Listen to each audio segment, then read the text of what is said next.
Bonjour, bonsoir, bienvenue sur le plateau de Femmes, le magazine qui donne la parole aux femmes sur les sujets qui nous intéressent. Aujourd'hui, on va parler d'oiseaux du paradis. On va parler de design floral, on va aussi parler d'IST, de VIH, de sida, de prévention. On va parler de passion aussi. Vous êtes sur Zitata, restez là. Femme. Femme. Femme. Femme. Femme. Femme. Femme. Femme. Femme. Femme. Femme. Femme. Femme.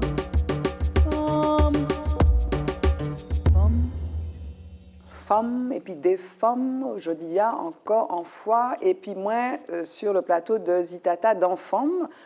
À ma droite, Marie-Agnès Chapul-Quimbert. Exact. C'est comme ça qu'on dit? Oui, c'est comme ça qu'on dit. Ton nom de jeune fille, c'est Quimbert? Mon nom de jeune fille, c'est Chapul. Chapul, pardon. Oui. Ok. Voilà. Et à ma gauche, Pauline Bonner. Comment ça va? Très bien, et toi? Super. Moi, j'ai la pêche. Il faut avoir la pêche. Hein. La vie, parfois, est un peu compliquée. Vous n'êtes pas Oui. d'accord avec ça? Oui. Exactement. Oui, il y a de Complètement. très mauvaises nouvelles des fois dans l'actualité. Donc aujourd'hui, vraiment dans l'actu, enfin, il y avait quelque chose de pas très réjouissant. Donc il faut aller donner de l'avant. Donc c'est pour ça qu'on est là, Oui. pour parler de ce pays, de vos passions, de comment vous vous engagez, mais pour faire changer, bouger les choses. C'est pas de ça qu'on va parler, mesdames. Exact. Tout à fait. En tout cas, je suis ravie d'être avec vous. On va faire les présentations. On commence par plouf, plouf. Pauline, la plus âgée d'entre nous. Allez, Pauline, vas-y, s'il te plaît. Alors, je suis Pauline Bonner, j'ai 26 ans, martiniquaise. J'aime mon île. Dans la vie, je suis animatrice d'action pour une association qui s'appelle AID. C'est une association de prévention en santé sexuelle qui n'existe pas qu'en Martinique, mais sur tout le territoire français. Depuis longtemps. Depuis... alors, j'ai Les années 80, parce que La le date sida, en fait, exactement. aujourd'hui, on parle des IST, donc c'est les infections sexuellement C'est ça, et ça s'est transmissibles. développé, enfin Ouais. l'association est née Avec pendant la période où justement il y avait le sida qui se développait pas années mal. 80, moi c'est mes années d'études, C'est j'ai ça. passé mon bac en 84, mais on était en plein dans le sida. Qui se développait Voilà, au qui se niveau développait, ouais. international, et du coup en France il y a des personnes qui étaient engagées, qui soit étaient touchées ou qui avaient des proches, etc., qui étaient touchés par la maladie et qui du coup ont décidé d'être volontaires pour créer un cercle, on va dire, où premièrement les gens pouvaient partager, juste un coup de téléphone, appeler pour exprimer leurs besoins, leurs ressentis sur les choses. Et puis au fur et à mesure, l'association s'est développée pour au final faire de la prévention, de l'écoute, de la distribution de matériel. Et puis c'est une association communautaire aussi, donc donner la parole aux personnes qui sont directement concernées pour qu'elles s'engagent justement sur des questions qui les concernent.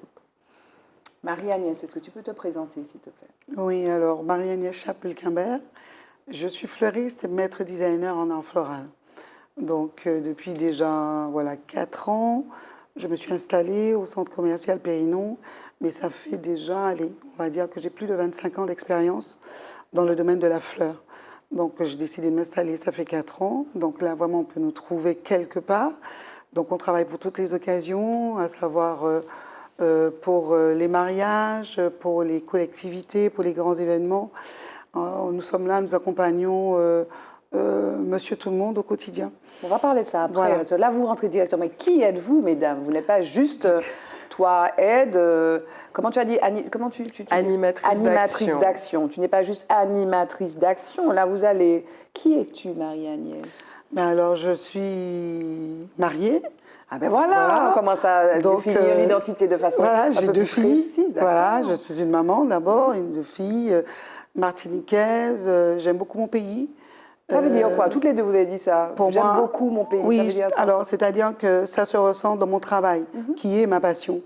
Donc j'ai cet engagement dans mon travail de mettre en avant et de mettre en valeur les fleurs de mon pays, les matériaux de mon pays dans mon travail. Donc c'est pour ça que j'ai emmené Alors, ce petit merci exemple. pour cette belle composition. Je C'est- partir avec. Hein. Oui, Voilà, que ce c'est soit dit. important. Anthurium, Les anthuriums hybrides. Dracena. Du Dracena.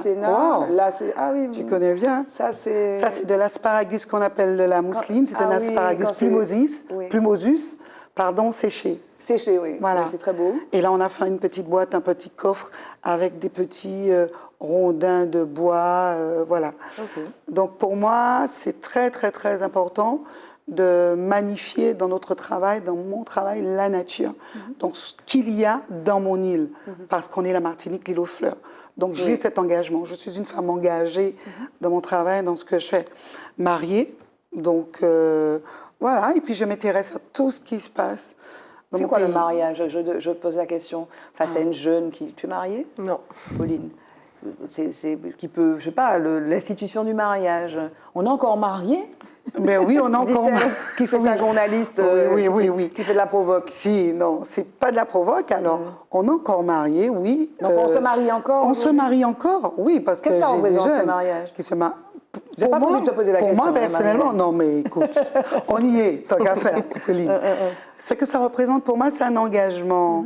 C'est un engagement sur le long terme et pas sur le court terme. Et pour moi, c'est une aventure. C'est une aventure humaine, le mariage. Donc, quand on est dans une aventure humaine, je pense que Pauline, elle est en vie associative, c'est ça? Oui. Ah ben ça, quand on est dans une aventure humaine, il y a énormément de choses, c'est-à-dire que l'autre n'est pas comme nous. Donc forcément, dans l'aventure humaine, on va devoir faire des concessions, Composer. avancer, composer, réajuster. C'est ça, c'est au quotidien. dépasser. Et se dépasser. Et on n'est Voilà. pas on peut être, on est un individu, mais finalement on crée quelque chose Mais qui est un forcément, couple forcément. dans le mariage. Dans Oui. le mariage. Oui, et réussir à dépasser ses limites et ensemble, et se soutenir l'un l'autre. D'accord. Donc c'est vraiment une aventure humaine, le mariage. Bon, c'est une belle déclaration d'amour à ton mari. Si ça n'a pas été fait depuis un moment, monsieur C'est sera fait. content. Monsieur sera content. C'est une petite déclaration d'amour. Pauline, toi aussi, tu as dit tout à l'heure, tu étais la première à dire j'aime mon pays, je suis martiniquaise. Ça veut dire quoi? Je suis martiniquaise. J'aime mon pays. Toi qui as voyagé, je veux qu'on en parle aussi. C'est ça. Bah, je m'en rendais peut-être pas forcément compte jusqu'à ce que du coup je parte. Je suis partie tout d'abord à Bordeaux faire mes études à 18 ans. Avant ça, j'avais le sentiment quand même d'être martiniquaise dans le sens où j'ai pratiquement toujours vécu ici. Mes parents sont martiniquais, j'ai grandi, j'ai baigné dans la culture toujours, etc. Et tu ressens quand même une fierté de dire ah ben ça c'est mon île, j'en prends soin, j'essaie de faire avancer les choses là où je suis. J'aime la population dans laquelle je vis, j'aime ses paysages, j'aime sa musique, j'aime l'art qui est fait, ce qu'elle nous inspire, notre île, etc. C'est surtout ça. Et puis, comme je disais, je m'en suis beaucoup rendu compte quand je suis partie. J'ai eu l'occasion de voyager un peu, pas seulement en France hexagonale, mais beaucoup dans la Caraïbe aussi. Et ça, c'est vraiment quelque chose qui m'a impressionnée, c'est que dans la Caraïbe, en général, les Caribéens sont fiers de leur île. J'ai rencontré des Jamaïcains, j'ai jamais vu plus fier que Jamaïcain, non, ça n'existe pas. Je crois que dans tout là, quand il est plus fier que Jamaïcain, il n'y a pas. Ça, je pense que ça n'existe Non, pas. ça n'existe pas. Pareil, j'ai vécu un peu en République dominicaine, très fière d'être dominicain et dominicain, Sainte-Lucie, Dominique, etc. Et plus j'ai rencontré des gens qui étaient fiers d'où ils venaient, plus aussi moi je me suis renseignée un peu sur qu'est-ce qui faisait la particularité de mon île, pourquoi elle est ce qu'elle est et pourquoi du coup on l'aime autant. Et c'est ce qui m'a fait l'aimer encore plus et me sentir fière d'être d'où je viens. Alors, juste, donc tu parlais des Jamaïcains. Quand ils sont fiers, donc ils vont te parler peut-être de Bob Marley. C'est un grand pays quand même, là. Enfin, c'est une grande île, la Jamaïque. Ouais. Ils sont fiers de quoi? Qu'est-ce qu'ils mettent en avant? Est-ce que tu t'en souviens?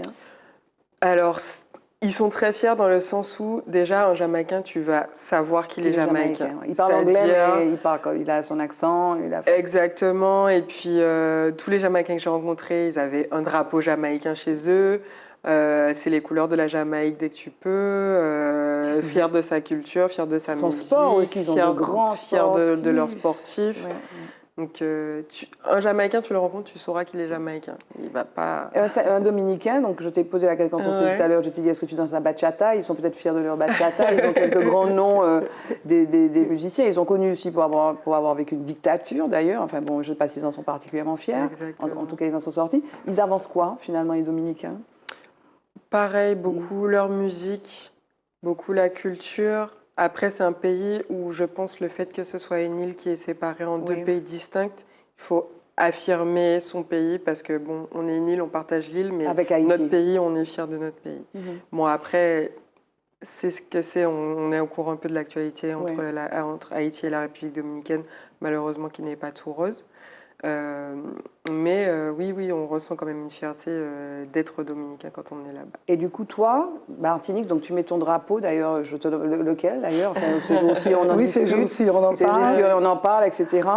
Mais tu dis quoi? Donc tu mets ton étendard, enfin voilà, tu dis je suis martiniquaise et qu'est-ce que tu dis d'abord? Tu dis qu'est-ce que tu avances? Alors, à l'étranger, j'ai essayé un peu toutes les combinaisons quand on me demande d'où je viens. Oui, oui. Parce que déjà, notamment quand j'étais en République dominicaine, on commence à me parler espagnol, etc. Moi, je dis, je comprends pas, est-ce que tu peux parler un peu moins vite? On dit, mais tu es d'où? Plusieurs options. Je dis que je suis française. On me dit, bon? Dans la Caraïbe. Comment ça? C'est loin, hein? Ouais, c'est ça. Ensuite, je dis que je suis martiniquaise. On me dit, qu'est-ce que c'est? Ceci dit, il y en a quelques-uns qui connaissent quand même, parce que bon, là, il y a une forte communauté dominicaine dans un peu toutes Ici, les îles de la et puis, Caraïbe en de toute Martinique façon. aussi. En Martinique, il y a une forte communauté. Donc il y en a toujours un ou deux qui me disent, mais si, je connais, ou j'ai un oncle qui y est, une tante, etc. Mais on ne sait pas trop où ça se situe sur la carte. En plus, c'est une île de 400 000, moins de 400 000 habitants, la Martinique. 360 000 voilà. Saint-Domingue, juste la ville, c'est plusieurs millions d'habitants. Donc forcément, quand je dis que mon île, c'est un quartier de Saint-Domingue, ça fait rigoler un peu. Donc, la fête. Exactement. Mais alors, tu dis quoi alors du coup? Tu dis ouais, mais attendez, coup, moi j'ai ça. Je dis que je suis martiniquaise. Je dis forcément parce que je suis très chauvine que c'est la plus belle île de la Caraïbe. On me demande un peu alors quelles sont les particularités et tout. Donc moi je parle un peu, comme on dit, des particularités culturelles, qu'on est quand même une île française, même si on a quand même une culture qui est pas la même que la culture de France hexagonale. Au niveau du paysage, que c'est une très petite île, mais qu'on a de la montagne, qu'on a de la mer. Il y a une éruption d'ailleurs à Saint-Pierre en Exactement. 1902. Donc voilà, et puis je parle un peu de la musique aussi. Je dis qu'on a du zouk, qu'on a de la dancehall, que c'est une île qui est quand même qui a beaucoup d'influences, on va dire, diverses. C'est clair. Et puis en général, la conversation finira, il faudrait que je vienne visiter la Martinique. Bon. Voilà. Je fais une bonne promotion de mon île. Ambassadrice. Voilà. Et puis maintenant, tu pourras dire, on a des fleurs, même si ils en ont aussi qui ressemblent aux nôtres quand même. Voilà, on a une végétation luxuriante. Exactement. Voilà. C'est clair. Non, je pense qu'ils ont, oui, certainement, tu retrouves des variétés dans la Caraïbe quasiment les mêmes. Oui. Bon, à quelque chose près, puisque dans certaines îles, ils développent certaines variétés que nous n'avons pas encore ici. Et c'est un petit peu compliqué par rapport aux règles sanitaires pour pouvoir faire venir ces variétés. Toi, tu apportes, voilà. Tu travailles avec des fleurs d'ici, Je travaille avec les fleurs d'ici. mais tu apportes quand même un petit peu. C'est là, oui, mais j'importe quand même un peu de fleurs. On importe des fleurs de Hollande ou d'Équateur ou de la Colombie. On est obligé. Il y a une clientèle qui. Les roses, qui par demande. exemple, Les roses, c'est Équateur, Colombie ou Hollande, peu importe. quel est le plus gros producteur de roses du monde? Tu m'as mouché, c'est ce coup-là. J'ai appris ça par hasard en regardant la télé. Je sais pas. Parce que Le ça va Kenya. Je sais, j'ai entendu. Voilà. Je ne savais bizarre. pas, mais Voilà. ceci étant, j'ai un client un jour qui est venu et qui m'a demandé est-ce que vous faites des roses du Kenya et qui m'en avait Ouais. parlé. Mais j'ai appris ça par Donc, hasard, je ne sais plus, ça devait être à l'occasion du 1er mai, tu sais. Ouais. Pas du 1er mai, non, je ne sais plus ce que c'est. Fête Non, des de la Mères, peut-être, Saint-Valentin. Saint-Valentin. La Saint-Valentin, voilà, la Saint-Valentin. Ouais. C'était sur une chaîne nationale ou locale et il parlait de ça. Je vous propose qu'on fasse un petit stop. Premier, focus, jingle.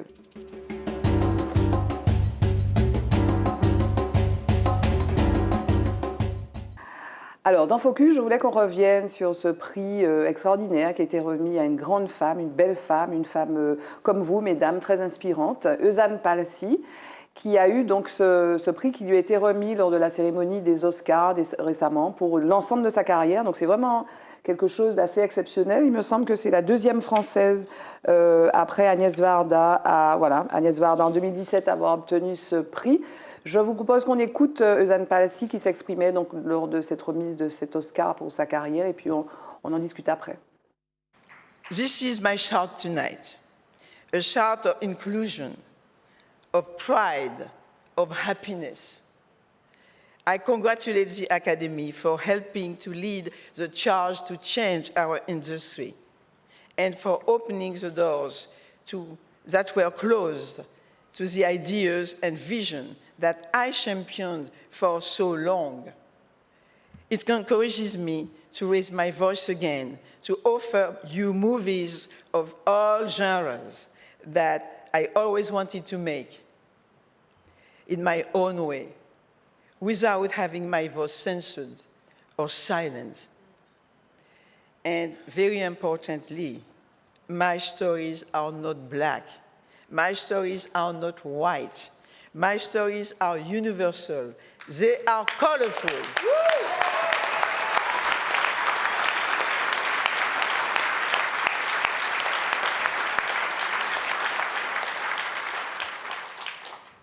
Thanks to all of you, and thanks to that wonderful man, Oscar. My Oscar. Voilà, alors Eusanne Palcy, qui pour peut-être les moins jeunes, est la réalisatrice de Rue Cazenègre. C'est pour ça qu'on voit derrière défiler le titre de ce film qui est sorti donc en 83, qui a eu un prix à la Mostra le Lion d'Argent à la Mostra de Venise, qui a aussi réalisé Une saison blanche et sèche adaptée d'un ouvrage d'André Brink qui parlait donc de l'apartheid avec Marlon Brando et notamment Donald Sutherland. Et donc, Eusanne Palcy, donc, quand elle a reçu son prix, il y a quelques jours, eh bien, la France a découvert qu'on avait une grande cinéaste qui donnait vie, finalement, à des réalités qui n'étaient pas forcément mises en avant dans le cinéma français. Donc, en quelques mots, ce qu'elle dit, donc, elle remercie l'Académie de lui avoir remis ce prix, parce que ce prix lui permet de faire entendre son cri. Et c'est un cri de fierté, de bonheur, de joie. Elle remercie donc et félicite l'Académie d'ouvrir ses horizons en lui remettant ce prix. Et ça l'encourage. C'est vrai que ça fait un moment qu'elle n'a pas fait qu'on n'entend pas parler de Eusanne Palcy. Donc cela l'encourage à offrir d'autres films de tous les genres, hein, ce qu'elle a toujours voulu faire et de ne pas être censurée. Et elle dit « Mes histoires ne sont ni noires ni blanches, elles sont universelles et elles sont de toutes les couleurs. » Donc merci beaucoup. Et puis elle dit et merci à ce très bel Oscar. Donc elle regarde donc cette statuette, c'est son Oscar. Qu'est-ce que vous en pensez de ce prix donc à cette formidable réalisatrice martiniquaise? Donc une autre raison d'être fière de la Martinique. C'est ce que j'allais dire. Nous, on a Eusanne Palcy. Voilà. Une raison de plus. Qu'est-ce que tu en penses, Marianne? C'est une consécration. Oui. C'est une consécration et je pense que voilà qu'elle doit être dans une joie. Elle s'y attendait certainement pas. Mais moi, c'est ce qui m'a fait réagir, c'est quand elle dit que son histoire n'est ni blanche ni noire, universelle. Moi, ça me prend aux tripes. Ça veut dire que, voilà, on voit cette Martiniquaise, nous on représente quoi, un point sur la carte. Hein. Et puis tu la vois là aujourd'hui, eh ben, le monde entier, voilà. Les yeux sont tournés vers elle. Et pour moi, il n'y a pas... On n'appartient pas pour moi, nous sommes dans l'univers. Tous. C'est-à-dire que je suis martiniquaise, fière de l'être. On voit justement cette femme qui sort de ce petit point et qui arrive à ce niveau-là, mais ça veut dire qu'on peut réussir étant martiniquais dans n'importe quelle partie du monde. Et dans n'importe quel domaine, et dans en fait. N'importe quel domaine. Pour moi, c'est ce que je retiens. C'est cette universalité-là. On fait partie du monde. Ne pas rester fermé, ne pas rester cloîtré. Pour moi, cette phrase-là, elle est puissante, elle est forte. En fait, c'est elle qui me prend vraiment dans les tripes. Pour les plus jeunes, parce que Pauline disait qu'elle n'avait pas vu Rue Cazenègre, d'ailleurs, tu suggérais à Madiana de profiter de ce prix pour nous remettre Rue Cazenègre, que toutes les générations, on aille voir ce film. Donc elle a fait aussi, donc on a dit, Une saison blanche et sèche, et c'était d'ailleurs la première femme noire à être engagée par un studio d'Hollywood. C'est la MGM qui lui a dit « faites ça », et elle a fait tourner Marlon Brando. Le dernier film de Marlon Brando, l'immense Marlon Brando, c'était avec Eusanne Palcy. Elle a donné voix aux dissidents. Les dissidents, donc ces Martiniquais qui sont partis pendant la Seconde Guerre mondiale rejoindre les forces françaises libres, donc avec un film en 2005, et puis Aimé Césaire, Une voix pour l'histoire en 1994. Elle a donné finalement cette espèce d'écho à des histoires martiniquaises, mais à un niveau effectivement universel mondial. Bon, s'agissant d'une saison blanche et sèche, c'est l'histoire de l'apartheid. C'est l'histoire de l'apartheid dans les années... André Brink documentait ça à travers ses romans. Et Une saison blanche et sèche, je ne sais plus quand c'était. Mais en tout cas, voilà, elle a voulu en faire des histoires universelles. Un mot peut-être? C'est pour les plus jeunes, du coup. Je trouve, et femme, c'est inspirant de voir une femme noire martiniquaise arriver à un stade où elle est vue par le monde entier. Et comme Marie-Agnès disait, on est un point sur la carte, mais on n'a pas moins de chances que les autres de faire de grandes choses au final. Non, et puis on est des hommes et des femmes, et le monde nous appartient. C'est ça qu'elle montre, et d'autres aussi montrent ça, mais voilà, il n'y a pas de limite. Oui, pour moi, quand je regarde un petit peu ces films, on voit une femme engagée. Oui. Donc, il ne faut vraiment pas reculer dans l'engagement. Non. Quelles que soient les circonstances, il faut rester fidèle à ses convictions. Alors, on peut à certains moments mettre quelque chose en stand-by, se dire je m'arrête là, je prends le temps, mais toujours garder le cap et toujours être fidèle à ce qu'on veut faire. En travaillant. Oh oui, voilà, en travaillant. Et toujours y croire, parce que c'est vraiment l'exemple. Oui. C'est une femme qui a cru dans tout ce qu'elle a toujours fait. Et aujourd'hui, eh ben, elle te dit, c'est mon Oscar. Oui, oui. Et elle sait ce que ça lui a coûté, cet Oscar, aujourd'hui, et pourquoi elle le mérite. Oui. Je pense qu'elle pèse, ses mots sont bien pesés là, Oui, quand oui, elle oui, le oui. dit. Il y a tout le poids derrière quand elle dit c'est mon Oscar. Et je pense qu'elle a encore des choses à dire et des choses à faire. Et puis, je la trouve tellement élégante, en fait, Suzanne Palcy. Elle est d'une discrétion dans son expression. Elle est très belle. Et en tout cas, on lui dit bravo. Oui. Voilà, on lui dit bravo. Et puis, merci pour ce qu'elle fait, parce que je pense qu'elle va donner l'envie à d'autres jeunes femmes, même de suivre cette voie C'est sûr. du cinéma pour marquer, finalement, sur la pellicule ces histoires formidables qui sont des histoires universelles. Ouais. Voilà. Jingle, focus, on continue.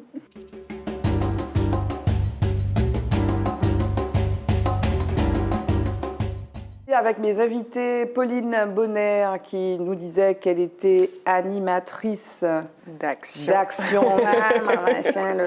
La mémoire me fait défaut, excusez-moi, j'ai pas écrit. Animatrice d'action à Aide. Et puis Marie-Agnès qui est designer floral.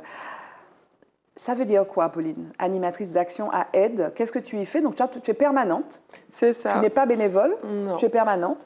Et donc qu'est-ce que tu fais? Et puis voilà, pourquoi c'est important? On est à quelques jours du 1er décembre.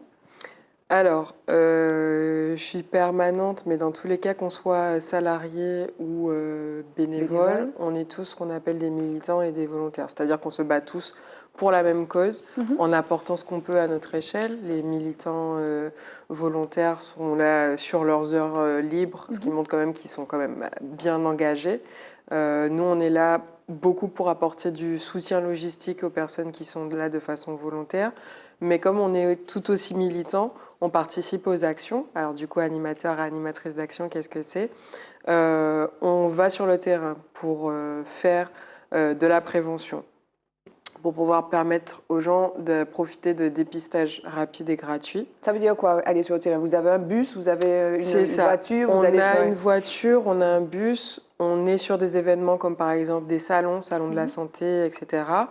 Nous, à notre niveau, on a 2 événements qui sont assez importants, qui sont le Vacances Tour, où on fait le tour de la Martinique, justement, avec le bus de dépistage pour aller dans les communes, parce qu'on sait que les gens n'ont peut-être pas forcément ni le temps, ni les moyens de se déplacer sur Fort-de-France pour aller se faire dépister, alors qu'on sait que c'est quand même assez important. Et puis, le Trodi Tour, donc c'est un peu le même principe. Trodi. Exactement. Ok. Qui est, alors, le nom Trodi parce que c'est le TROD, c'est la manière de faire le dépistage. Donc, c'est test rapide d'orientation diagnostique. C'est un test qui prend une vingtaine de minutes. Donc on a je le viens, résultat. tu me fais une prise de sang. C'est pas une prise de sang. Ah pardon. C'est comme pour le diabète. Ah, un petit sur point. le doigt, un petit point. On D'accord. récupère quelques gouttes de sang et au bout de 20 minutes, on a le résultat. Donc on est porteur du VIH. C'est comme ça qu'on dit. Alors, oui. Alors on fait un petit quiz. On n'est pas, quand on a le diagnostic, on n'est pas sidéen, on n'a pas le sida. J'ai bien appris ma leçon ou pas? Alors, la Merci. différence Il entre faut le faire la différence. VIH et le sida, sida. oui. Le sida, c'est le stade maladie.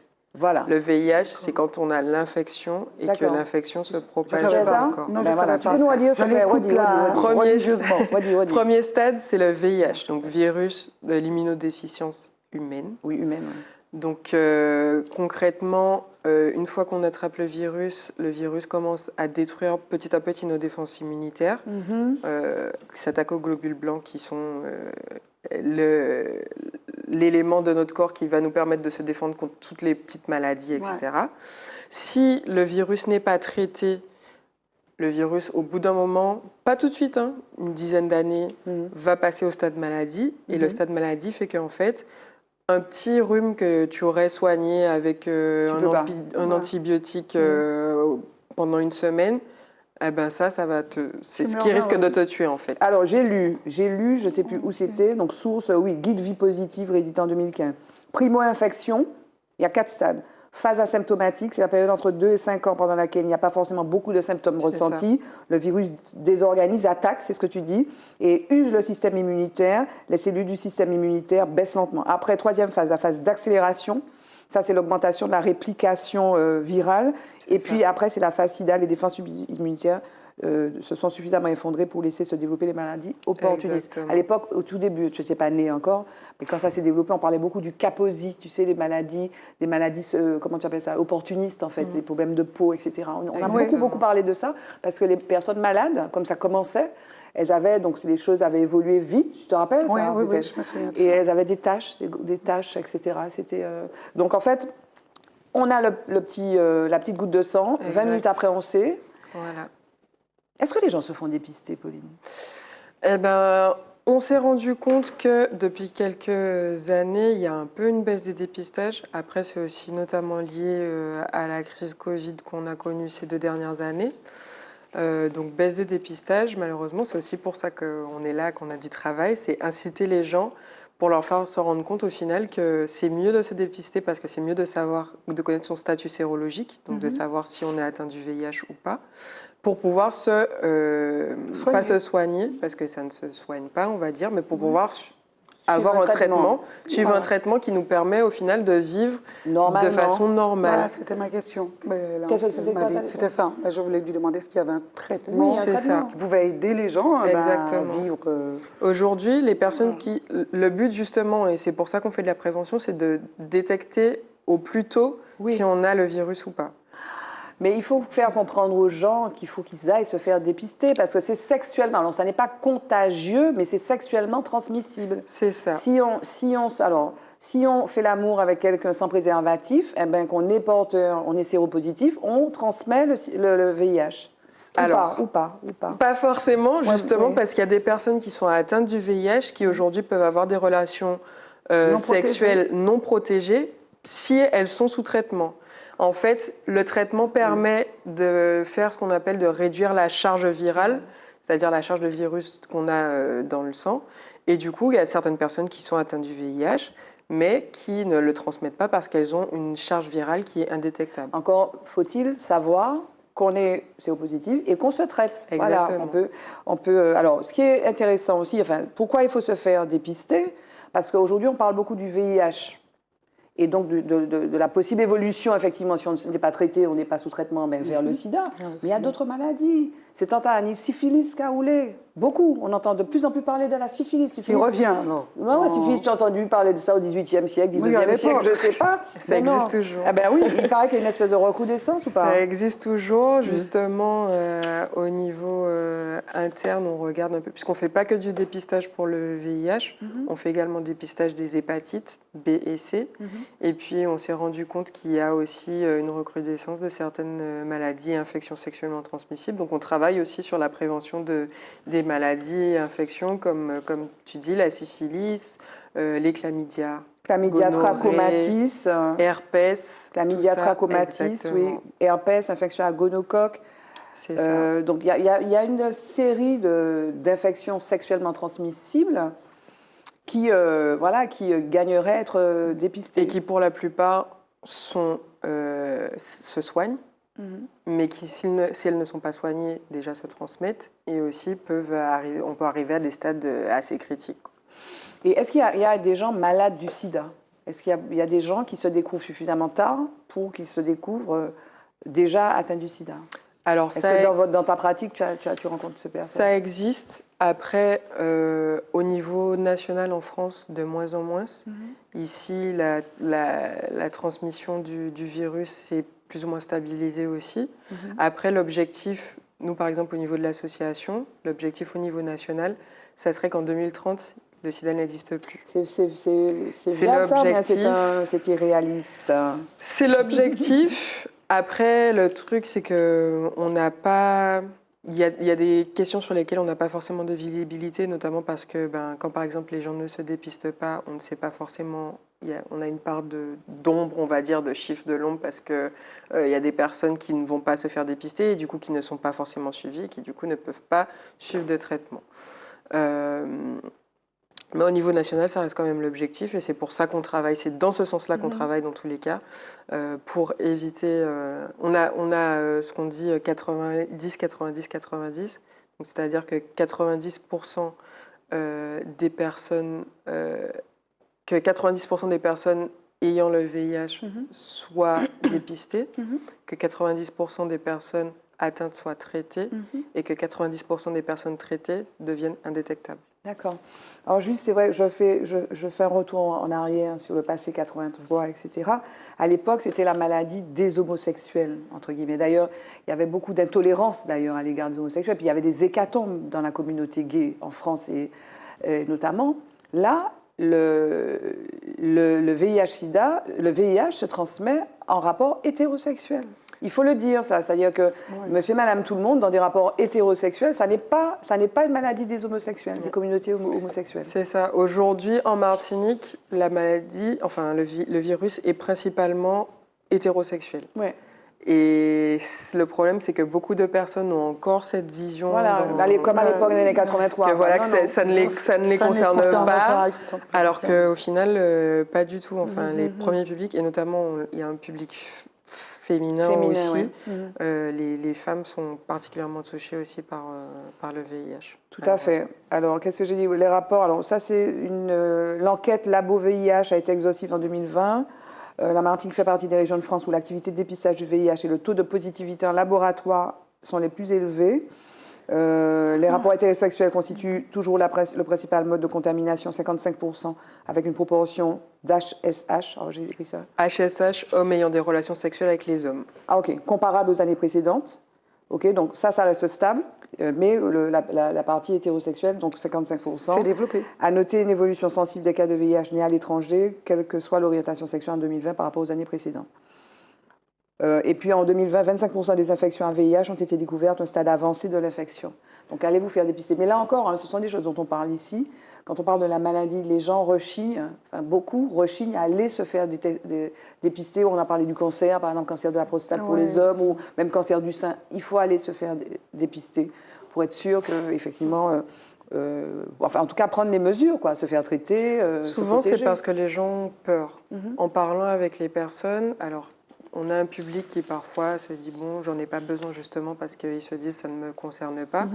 Et puis il y a quand même un public qui a un peu peur, qui se dit tant que je n'ai pas fait le dépistage, je ne sais pas, donc j'aurai pas à m'en occuper. Oui, sauf que c'est pas toi seulement qui a dans le truc, quoi. Alors que oui, voilà, c'est pour ça aussi qu'au final on essaie aussi de faire un gros travail en disant aux personnes que c'est pas une fin en soi. Oui. Si tu es positif, si on te détecte positif, c'est pas une fin en soi dans le sens où des traitements existent aujourd'hui et qu'au final, si tu es bien traité, tu peux vivre une vie quasiment normale. Est-ce que les gens utilisent le préservatif dans les rapports? Les jeunes, par exemple, est-ce qu'ils utilisent le préservatif facilement? Parce qu'à l'époque, là encore, je fais mon ancienne combattante, là, mais c'était le préservatif, et tout le monde est passé au préservatif, alors que c'était pas dans les mœurs, quoi. Est-ce qu'il n'y a pas un relâchement aujourd'hui? Parce que moi, pour tout te dire, je ne vois pas de campagne « Mettez le préservatif ». Il faut le mettre pourtant. Mais... Oui. Dit Marie-Agnès. Oui. Nous, pour les jeunes, enfin surtout. Les jeunes, mais oui, c'est pas écrit sur ta tête. Enfin, je crois que c'est le meilleur moyen de se protéger dans un premier temps. Ouais. Voilà, parce que je ne savais pas qu'il y avait un traitement qui diminuait la charge virale et que les gens pouvaient continuer à avoir une sexualité, enfin, avec un risque beaucoup moindre. Enfin, je ne savais pas ça. Mais pour moi, c'était pareil. Cette histoire de préservatif, il fallait le mettre à tout prix pour être protégé du VIH, quoi. Donc, à mon avis, oui, il faut continuer à en parler. Sur nos actions, donc, on fait de la distribution de matériel aussi, donc préservatif masculin externe, préservatifs dits féminins, mais ce sont des préservatifs internes puisqu'ils ne sont pas destinés qu'aux femmes, et du gel. Et les gens, en général, quand on propose, on n'a pas beaucoup de refus à ce niveau-là. C'est-à-dire que les gens vont voir préservatif gratuit, ils vont venir, ils ne vont pas refuser. Non, mais est-ce qu'ils les mettent? Est-ce qu'ils les prennent dans leur intimité? D'accord. Je ne suis pas là pour vérifier. Ce qui est plus difficile à savoir. C'est ça. Là, c'est beaucoup plus compliqué. Mais ils les prennent. Oui. Ils les prennent. Alors, moi, je passe du coq à l'âne. On va parler de tes compositions. Donc, toi, tu es partie te former. Tu as failli être allemande, en fait, toi. Parce que tu t'es formée en Allemagne, tu sais ça. Alors, tout à l'heure, j'ai noté Ikebana. Tu m'as dit, tu es maître designer, comme un peu maître Ikebana. Oui, tu as des maîtres en Ikebana, mais je pense qu'enfin, quand on dit maître, c'est un autre niveau, c'est une question de niveau. Alors, pour venir un petit peu sur mon parcours rapidement, je me suis d'abord formée en Guadeloupe à cette école Fleur Tendance, où j'ai rencontré sur cette école Grégor Lerche. C'est vraiment mentoralement un grand designer qui continue à travailler, il travaille avec 51 pays du monde, et donc qui est venu sur la Guadeloupe former les élèves à Fleur Tendance, et donc c'est là que j'ai été remarquée par lui, et donc il m'a invité à rejoindre son équipe, sa team, et pouvoir venir travailler à l'international avec lui en Allemagne.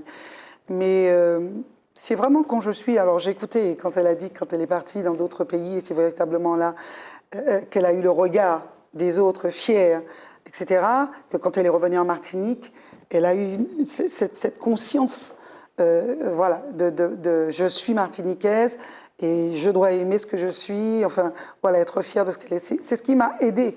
C'était pour faire le pont par rapport à ça. Quand je suis partie, c'est vraiment quand je suis arrivée en Allemagne que j'ai rencontré d'autres cultures, parce que je travaille avec des Japonais, des Coréens, des Russes, enfin, vous avez des gens qui venaient du monde entier, qui venaient à Bad Neuenahr, à ces séminaires, et où je travaillais avec Grégor Lerche, où j'ai rencontré ces gens. Et quand ils savaient que j'étais des îles, c'était... Vous êtes des îles, c'était l'île aux fleurs. L'île aux fleurs, mais la Martinique, mais la Caraïbe, enfin, c'est... Mais vous avez des fleurs magnifiques, mais qu'est-ce qu'on aimerait venir chez vous, travailler vos fleurs, vos végétaux. Enfin, c'est véritablement là que j'ai pris conscience de quelque chose, que je me suis dit, OK, tout ce que je suis en train d'apprendre là-bas techniquement, toutes les techniques du design, etc., savoir travailler dans l'infiniment grand comme l'infiniment petit, ce qui nécessite un apprentissage pointu des techniques, je me suis dit que non, il me faut revenir chez moi, utiliser mes matériaux, utiliser mes fleurs, tu vois, avec tout ce que je suis, mon identité, ma culture, et pouvoir transposer ça. Pour moi, il n'était pas question de prendre ces techniques, de prendre des fleurs importées, etc., et puis de faire ce que je voyais en Allemagne ou ailleurs, ce que je voyais les Japonais, les Coréens faire, parce qu'ils ont une façon de travailler qui n'est pas la mienne. Et ils étaient fascinés quand ils me voyaient travailler certains matériaux en Allemagne.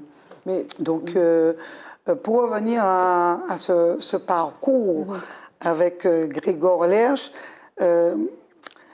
c'était, voilà, quand je suis sortie de la Martinique, que je suis arrivée en Allemagne, je suis arrivée dans un autre monde. Parce que cette rigueur allemande, cette autre façon de travailler, waouh, ça m'a formatée. Mais cette reconnaissance que tu as que je n'ai pas retrouvée chez moi, je préfère le dire. L'allemand, oui, l'allemand, il est comme ça. Tu fais un travail, il apprécie, il te porte. Il dit OK, good. Ça, c'est... Et il te met en lumière. Ici, tu n'as pas reconnu ça? J'ai pas retrouvé ça. C'est où, là, où j'ai du mal. J'ai du mal. Ici, on a vraiment du mal. Voilà, ici, mais bon, on dit nul n'est prophète dans son pays, oui. Donc c'est pas un problème. Aujourd'hui, quand même, voilà, il faut partir et revenir. Et c'est quand tu reviens, que les gens ont le parcours, etc., que tu as un certain respect par rapport à ce que tu fais. Mais je crois que c'est pas propre à moi, c'est propre en général, à mon avis. Alors, tu parlais des Japonais ou des Coréens aussi, tu me disais que tu aurais bien aimé aller faire un tour en Corée pour pouvoir apprendre la technique. Mais nous, tu t'imagines, tu connais cette fleur, l'oiseau du paradis, tu as les fleurs qu'on a, les Lyconia, les Alpinia, Anthurium. Regarde celle-ci, je ne connaissais pas, elle est violette. Enfin, voilà, c'est une variété incroyable. Que le fournisseur est en train de développer. Mais là, on a des fleurs, on a des feuilles aussi, qui sont... Est-ce que c'est plus compliqué ou bien plus simple à travailler? C'est pas compliqué. C'est des questions de... Allez, j'ai envie de dire que il faut avoir de la technique, c'est-à-dire que vous pouvez travailler la fleur tropicale de façon standard. Et quand on la travaille de façon standard, c'est une fleur qui est robuste, les gens la trouvent blip grosso modo, donc quand tu lui donnes pas de finesse, forcément, tu auras un arrangement lourd, pesant. Donc, avec les techniques du design floral, tu arrives à lui donner beaucoup plus de glam, beaucoup plus de glamour. Donc, si tu veux, c'est ce travail-là que je fais. Et les clients, aujourd'hui, c'est changer le regard des gens sur la fleur tropicale, sur nos végétaux. en fait. Donc, on arrive à les travailler de façon beaucoup plus glamour, beaucoup plus douce, beaucoup plus bijoux. On va les décortiquer, donc on va les mettre en scène autrement, et donc les gens sauront l'apprécier autrement. Mais ça, c'est grâce aux techniques du design floral qu'aujourd'hui, je peux le faire. Sinon... Mais technique design floral, en fait, c'est quoi? C'est agencer, là. C'est agencer les fleurs entre elles avec d'autres matériaux, là, par exemple, comme les petits rondins. Voilà, ici, agencer dans un objet. Le design floral, ça a la particularité de, c'est-à-dire que quand tu regardes un bouquet design, tu vas retrouver un objet. C'est-à-dire que tu verras un bouquet objet. Tu auras une sculpture, tu auras une structure, tu vas structurer quelque chose, donc tu vas travailler sur les formes et les volumes. D'accord? Donc ça veut dire que l'objet design va exister sans fleurs, et avec fleurs, il sera bouquet objet. Donc on est dans une autre construction esthétique. C'est différent. On n'est pas dans de l'art floral purement occidental, où on va travailler dans une mousse. Donc la mousse qu'on va mouiller, la mousse mouillable, où on va structurer un bouquet qui sera beaucoup plus figé. C'est un autre travail. C'est vraiment un travail plus architectural. Tu as des fleurs, des fois tu as des fleurs chez toi? J'ai un jardin, mais plus avec des arbres fruitiers qu'avec des fleurs. Et là, tu n'étais pas sensibilisée à ça, hein? On t'a jamais parlé comme Marie-Agnès, ça te parler des fleurs. Avec passion, avec autant de passion des fleurs, non. Tu connais un peu les fleurs? Comme Vite fait, quoi. Les oiseaux du paradis, les héliconias, les hibiscus. Mais je ne suis pas spécialiste des fleurs. Alors, il y a une période extrêmement difficile là, qu'on a. Enfin, on a tous vécu ça, hein, c'était le Covid, mais pour toi, ça devait être super raide, non? Ben oui, nous, on était non essentiels, donc forcément, voilà, on n'existait pas. Mais alors, tu parles de nous ici, mais je vois qu'en métropole, je reçois des fleuristes qui viennent en vacances, qui passent au magasin, on échange, etc. Et ils me disent, vous savez, pendant le Covid, on a super bien travaillé, vous ici. Les gars, ils livraient tout le temps. Donc, comme les gens ne pouvaient pas venir, mais ça, c'est une question de culture. En France, on offre des fleurs. Les gens confinés, ils s'offraient des fleurs, ils envoyaient des fleurs. Le gars, il nous a dit, mais on a super bien travaillé, alors qu'ici, on lui a dit non. Non, pas du tout, on n'a pas bossé. Et ça a été horrible. Très, très, très, très dur. Mais en fait, les occasions, c'est quoi? Les occasions, c'est les mariages, les anniversaires, événementiels, il y en avait pas. Des événementiels, et puis il y a les enterrements aussi. Les enterrements aussi. Les enterrements, les gens, malheureusement pendant le Covid, il y en a eu quelques-uns. Il y en a eu. Donc il y a d'abord eu une première période où on enterrait les gens, allez, vite fait, rapidement, etc. Donc les gens, il y avait peu de personnes, les familles étaient, voilà. Donc les gens ne commandaient pas de fleurs, c'était pas nécessaire. Tu n'as personne pour porter les gerbes. C'était un embarrassement. C'est horrible, hein. C'était voilà. D'accord, les gens partaient dans des conditions très pénibles pour les familles. Et puis il y a eu cette période, ce fameux mois d'août, août, septembre, où c'était chaud, on va dire ça. Et là, les gens pouvaient être un petit peu plus nombreux pour les enterrements et tout ça. Et là, les gens, ils offraient des fleurs. Il y a eu cette période-là où vraiment on a travaillé, il y a eu beaucoup de gerbes qui ont été faites, etc. Mais c'est le métier. Tu fais le boulot, mais c'est avec beaucoup de souffrance. Il y a des plantations de fleurs ici. Tu disais que tu t'approvisionnais ailleurs, mais tu t'approvisionnes aussi ici. Oui, bien sûr. Il y a de belles plantations? Si, il y a de belles plantations. On a des fournisseurs sur le Gros Monde, sur Saint-Joseph, sur Trinité. Oui, Saint-Joseph, Trinité, Gaumont. En général, c'est un petit peu ces espaces-là, oui. Tu as des plantations, tu as des fournisseurs, des agriculteurs, oui, qui font de la fleur. C'est un métier très dur parce que ils coupent les fleurs récolte au coutelas. Voilà, ils passent dans les champs, ils coupent, ils font des bottes, ils transportent. Voilà, sur les bras, il n'y a pas de machine, il n'y a pas de mécanisation. On ne parle pas de ça, hein, Oui, c'est vrai. On s'imagine pas qu'est-ce qu'il y a derrière ce bouquin. Maintenant qu'elle en parle, que je me dis qu'effectivement, il doit bien y avoir des champs de fleurs ici. Et puis, il faut les écouler parce que la fleur, bon, même si les nôtres, elles durent un peu plus longtemps, peut-être que d'autres fleurs. Oui, mais non, on les écoule. On les écoule et ce qu'il y a, quand on échange avec les producteurs, il n'y a pas de relève. C'est ce qui les inquiète. Ah ben ouais. À ce niveau, dans ce métier. La relève est très compliquée, ils n'ont pas de relève. Donc, ils ont déjà poussé un certain âge, ils commencent à avancer et ils se posent véritablement des questions. Voilà. Il faut vraiment une relève, il faut vraiment intéresser la jeunesse à ces métiers-là pour qu'on puisse continuer. Pauline, retour donc à Aide. Aujourd'hui, donc, tu disais que vous êtes sur le terrain. Donc c'est un travail de prévention. Hein. Là, on est à quelques jours, donc quand on enregistre cette émission, à quelques jours du 1er décembre. Qu'est-ce que tu as envie de dire au public? On a parlé de prévention, c'est un peu le maître mot peut-être? Que de façon générale, la sexualité ne devrait pas être un tabou. Qu'il ne faut pas hésiter à en parler, c'est pas une honte, il n'y a pas de crainte à avoir. De ne pas hésiter à se dépister. Aujourd'hui, il y a de plus en plus d'endroits où on peut le faire. Maintenant, depuis cette année, c'est possible de le faire en laboratoire sans ordonnance. À notre local, c'est gratuit et c'est rapide. Au CHU, ça se fait. On est au 37-39 rue Garnier-Pagès, dans le centre-ville. D'accord. Où on fait de l'accueil le lundi, le mardi, le jeudi, sur toute la journée de 9h à 16h. Et puis c'est ça, en fait, nous, on est là pour un peu libérer la parole parce qu'en fait, les gens ont peur de ce qu'ils ne connaissent pas. Donc au final, notre but, c'est quand même de permettre aux personnes de parler de ce genre de choses de façon décomplexée, on va dire. Et plus on en parle de façon décomplexée, moins on a peur d'aller se faire dépister, de savoir, de pouvoir prendre les traitements, etc. etc. Donc c'est ça, surtout ça. Et on a parlé un petit peu des populations donc, qui sont des populations hétérosexuelles, mais c'est dans tous les milieux, en fait. Il n'y a pas une catégorie de personnes, et il y a les travailleuses du sexe qui sont probablement plus exposées que d'autres, ou les travailleurs et les travailleuses du sexe, mais ce n'est pas que ces populations. Non. Et c'est vrai que, par exemple, on ne s'en rend pas forcément compte. Là, tu parlais des populations migrantes, mais il faut se dire que les migrants qui sont atteints du VIH sur nos territoires, ce sont des migrants qui arrivent sans le VIH et qui l'attrapent sur le territoire. Donc, c'est pas, on a souvent des a priori sur plein de choses. Au final, c'est vrai qu'il y a quand même des populations qui sont nos publics cibles, parce que ce sont des populations notamment qui sont, on va dire, plus en difficulté, qui ont moins de ressources, qui ont moins d'accès, que ce soit aux droits, que ce soit à la santé, etc. Mais au final, la santé sexuelle, c'est une affaire de tous. De tous. Oui, ça appelle une remarque, Marie-Agnès? Non, c'est l'affaire de tous, c'est ça. Et quand tu parlais des femmes qui font le travail sexuel, ce sont elles qui se protègent le plus. Au final, en général, c'est les gens qui sont souvent le plus exposés qui se protègent le plus parce qu'ils savent. Donc ce que j'ai dit, c'était faux.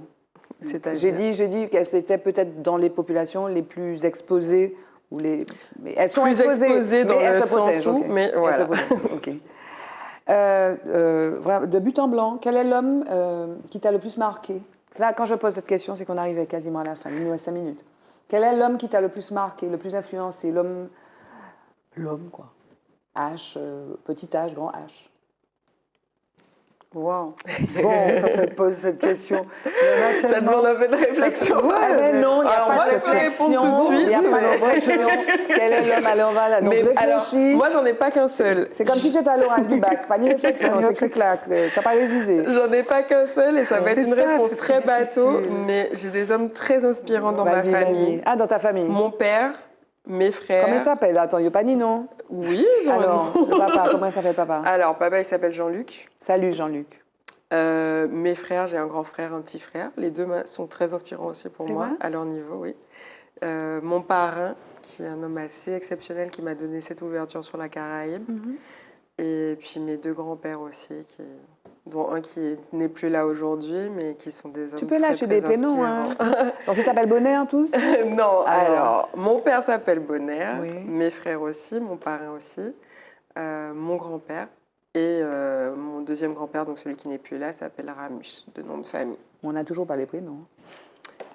Maxime et Émilien pour mes frères, Jean-Luc mon père, Jean-Yves mon parrain, Hector mon grand-père et Gérard mon papy. C'est ma façon à moi de me rattraper. On est dans une émission, on parle de femmes avec des femmes, donc voilà. Mais c'est bien. Il faut le rendre. Voilà, mais je sais, mais on le rend hommage à la fin de cette émission. Marie-Agnès, est-ce que tu as eu le temps de réfléchir? Non, mais déjà, alors, dans un premier temps, mon époux. Ah oui. Parce que dans mon métier, c'est un homme qui m'a beaucoup inspiré. Il travaille avec toi? D'ailleurs, oui, on travaille ensemble et je l'appelle mon homme des bois. Maman, donc voilà. Ça c'est de l'amour, ça c'est l'amour. Non, c'est vraiment un homme qui m'a beaucoup inspiré parce que je travaille beaucoup avec la nature. Et, il s'appelle Tarzan, c'est pas son prénom? Non, il s'appelle pas Tarzan, il s'appelle Luc, tout simplement. Mais c'est quelqu'un qui a énormément de recul sur mon travail. Et c'est quelqu'un qui m'inspire beaucoup parce qu'il va voir la branche tortueuse. Il va voir les choses que je ne vois pas et il me dira, j'ai trouvé cette branche-là, je sais que tu en feras quelque Ah, il chose. te la ramène. Oui, et cette branche m'a parlé. Donc forcément, voilà, c'est d'abord ça. Donc au plus près de moi, et puis au plus loin, ce sont des hommes comme Nelson Mandela, les hommes qui ont été dans la mission.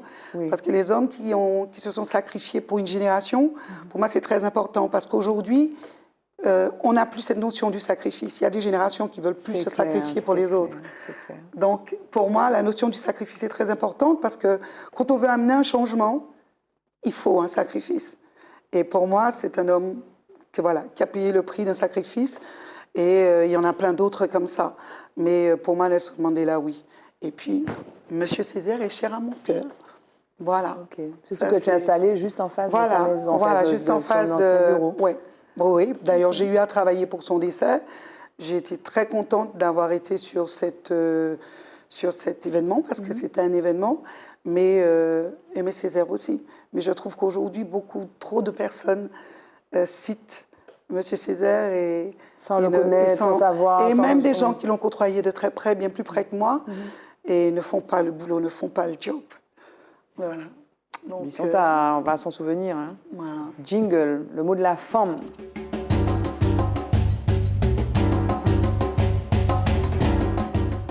Nous voici au terme de cette émission de 52 minutes, n'est-ce pas, mesdames? Il vous reste 1 minute et demie pour dire le mot de la femme, le mot de la fin. On peut commencer par toi, Marie-Agnès? Oui, C'est plus facile de commencer. finir. Non, bon. Le mot de la femme, ce serait quoi? Qu'est-ce que tu as envie de dire? Que tu n'aurais pas dit, qu'il faut absolument que tu dises là? Non, moi je dirais femme folle et femme fait en fait fausse pour fort. Oui, C'est ça. Joby Bernabé. Joby Bernabé. Oui. Joby Bernabé, c'est ce que je dirais aux femmes. Vraiment, une femme, c'est exceptionnel. Pour moi, la femme, je ne dirais pas c'est le poteau mi-temps, non. Je suis contre ça parce qu'on doit avancer ensemble avec les hommes. Mais il faut vraiment que les femmes soient fières de ce qu'elles sont et comprennent qu'elles ont leur place dans la société pour faire avancer beaucoup, beaucoup de choses. Et Il y a beaucoup de choses qui sont entre... Oui, et que les femmes Regarde. comment je vais te dire ça, Ne se censurent pas. s'encouragent, Oui, oui. ne se tirent Sois solidaire, pas, ouais, voilà, sois soient solidaire, solidaires. sois solidaire. Les femmes solidaires peuvent faire bouger une société. Donc c'est le message que moi je donne aux femmes, d'être solidaires, nos femmes, oui, pour faire bouger les choses. Merci Marie-Agnès. Pauline, le mot de la femme, le mot de la fin. 20 secondes. 20 secondes. Ouh. Eh ben, tout comme je suis fière d'être martiniquaise, je suis également fière d'être une femme. Je suis contente d'avoir pu partager avec 2 femmes qui m'ont l'air assez exceptionnelles aussi aujourd'hui. Concernant la thématique que j'ai pu aborder, moi je souhaite dire aux femmes, prenez votre santé sexuelle en main, ne pas hésiter. La sexualité, c'est aussi quelque chose qui nous appartient, je pense qu'il faut s'approprier. Et voilà. Merci mesdames d'être venues. Vraiment, moi je Merci, suis vraiment Barbara. contente d'avoir échangé avec vous. On a parlé de choses très importantes, de choses très graves, dans de la bonne humeur, comme habituellement. Puis merci pour ce très beau bouquet, n'est-ce pas? Que tu vas garder. Ah oui, je vais regarder. Moi, Ça va. capati quand même. Et puis ça. Qu'ils ont qu'ils ont pas les. En tout cas, merci Marie-Agnès, merci Pauline. Donc, aide, plaisir. faites-vous dépister. Voilà, tout le monde est concerné. Donc, faites-vous dépister pour ne pas passer le relais à quelqu'un d'autre. C'est ça qui est important. Et puis, continue avec les belles fleurs. Hein. Oui, on va Merci. continuer. Merci à vous, téléspectatrices, téléspectateurs de Zitata et de Forme. Je vous retrouve une prochaine fois dans un prochain épisode de Forme avec des femmes tout aussi extraordinaires et inspirantes. Bye bye. Femme. Femme. Femme. Femme. Femme. Femme. Femme. Femme. Femme. Femme. Femme. Femme. Femme.